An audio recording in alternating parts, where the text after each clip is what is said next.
Well, in a way, I mean, we're like snails. We take her home with us.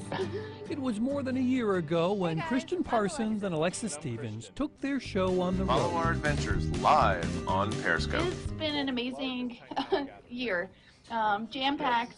They've taken their tiny house on a huge expedition, which, as it says on their website, is, by definition, a journey undertaken for a particular purpose. Theirs is to showcase the tiny house movement. There are thousands and thousands of people here, and it's just, 11 o'clock on a Friday? The payoff is at times personal as they learn to hone their communication skills living in 130 square feet each day. So we've managed to actually be able to have conflict resolution fairly quickly because we're in this small space, so it's one of those things where it's like we have to figure it out fairly quickly, and we've done a pretty good job. I mean, we're still together, and we still like each other. And they've discovered that their movement has had effects far wider than they even imagined. Yes, absolutely true. And there's advocates all over the United States that are actually using tiny houses to help end homelessness. Christian is a filmmaker, so they're turning their adventure into a documentary series showing how the tiny house movement is changing communities.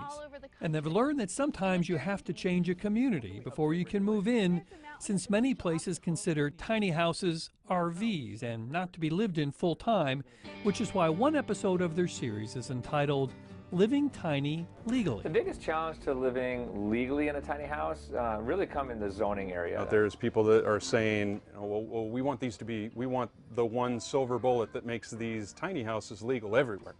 And it will never happen, never.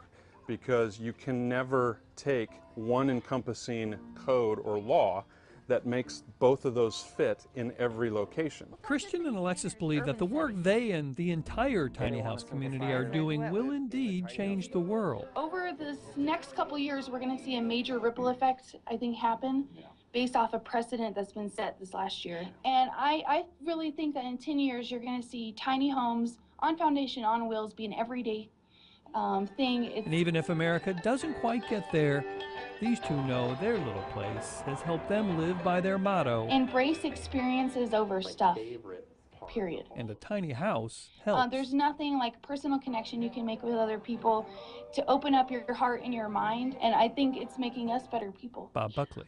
Yeah, absolutely. Fox 8 News.